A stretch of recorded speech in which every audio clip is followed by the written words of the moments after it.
이강진 변호사입니다. 이번에는 환불보장약정, 흔히 안심보장서와 관련해서 추인을 결의했던 것에 대해서 효력이 있는지 여부에 대해서 대법원 판결이 나왔습니다. 선고일은 2025년 11월 6일입니다. 총회 결의 없이 체결된 반환약정, 이른바 안심보장약정과 유사한 약정입니다. 안심보장약정이 추인이 가능한지 그에 대해서 한번 살펴보도록 하겠습니다. 사건 번호는 2024-272-835건입니다. 원고 조합원이고 피고 지역주택조합입니다. 쟁점은 총회 결의 없이 체결된 반환약정, 이른바 안심보장약정이 적법하게 추인이 되었는지 여부에 대해서. 원심에서는 조합원이 승소를 했는데 대법원에서는 파기환송이 되었습니다. 사건 개요를 보면 2018년 2월 11일에 조합원으로 가입을 하면서 반환보장증서, 이른바 안심보장증서가 교부되었습니다. 이후에 조합 설립인가가 되었고 22년도에 사업 승인이 이루어졌습니다. 23년 1월 15일에 임시총회로 반환약정에 대해서 추인 결의가 가결이 되었습니다. 반환약정이 사후 추인이 된 것이죠.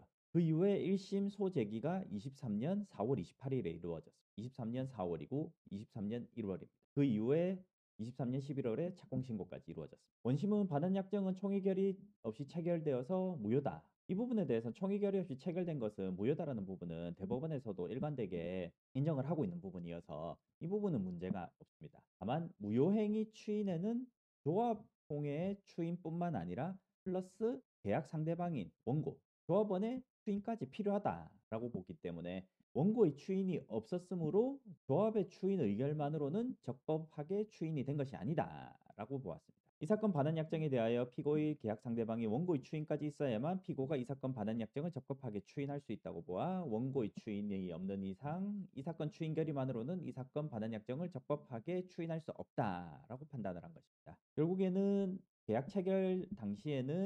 최초 계약 체결 당시에는 총회 결의가 없어서 무효가 되었는데 이후 추인 결의가 있어서 일단은 유효가 된 것이다 라고 보았지만 이 추인 결의에는 플러스 상대방의 동의도 있어야 된다. 추인에 대한 동의도 있어야 된다 라고 봐서 결국에는 동의가 없었기 때문에 무효다 라고 판단을 한 것입니다. 그런데 대법원에서는 반환약정은 총회 결의 없어서 당초에 무효다. 역시 이 부분은 동일하게 계속 인정을 하는 부분이고요. 무효행위 추인은 단독 행위다 라고 해서 조합 총회 의결만으로 가능하다. 즉 상대방의 동의는 필요 없다라는 것입니다. 그래서 상대방의 추가 추인까지 요구하는 것은 아니다라고 해서 파기환송이 되었습니다. 무효행위의 추인은 단체 측의 단독 행위로서 총회 의결 방법으로 이루어지면 충분하고 상대방의 추인하는 별도 의사표시까지 필요한 것은 아니다라는 것입니다. 결국에는 최초 무효였다가 총회 결의가 없어서 추인을 통해서 유효가 되었고 이 유효한 부분이 그대로 적용이 되는 것이다 라고 보아야 되겠습니다.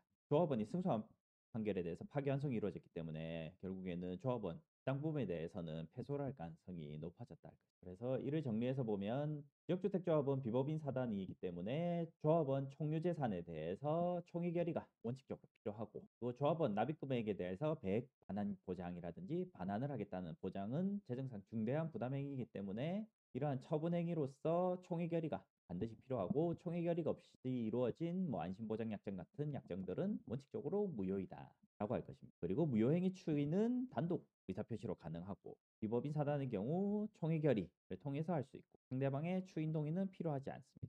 결국 안심보장증서 추인에 대해서 유효하다라는 것이고 조합 측에 유리한 판결이라 할 것입니다. 그래서 안심보장 추인 부분에 있어서는 기본적으로 인정이 된다 될 것이고 결국 후에 무효다라고 주장을 하면서 반환을 요구하는 부분들이 어려워질 것으로 보입니다. 해당 부분은 특히나 이제 사업 승인이 이루어진 이후에 소제기를 했기 때문에 기존 대법원 판결들을 보면 이제 신의치구로 인해서 반환을 요구할 수 없는 부분에 대해서도 충분히 인정될 수 있을 것으로 보이지만 일단은 그것보다 더 앞서서 안심보장 추인을 유효하게 추인을 할 수 있다라는 점을 명확하게 밝혔다는 점에 있어서 조합 측에게 매우 유리하고 이는 사업 승인 이전이라고 하더라도 일단 추인을 하게 되면 안심보장증서는 유효하게 된다라는 점에 있어서 안심보장증서가 총회 결의를 받지 못해서 조합원 가입 계약이 무효다라고 해서 반환 청구하는 부분에 있어서는 이제 어려워진 것이 아닌가라고 생각이 듭니다. 그래서 조합원이 이제 소송을 제기할 때에는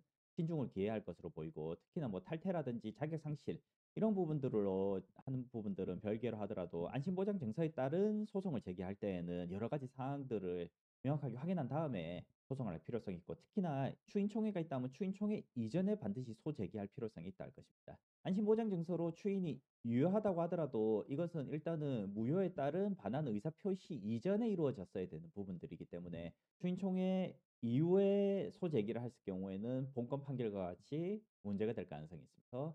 만약에 추인총회 이후에 소송에 나선다고 하면 결국 그 추인총회가 제대로 이루어졌는지에 대해서 추인총회에 대해서 효력이 다퉈질 것으로 보이고 이 추인총회 같은 경우도 제대로 이루어지지 않은 조합들도 있기 때문에 명확하게 확인하는 것들이 또 추가로 필요하다고 보입니다. 여기까지.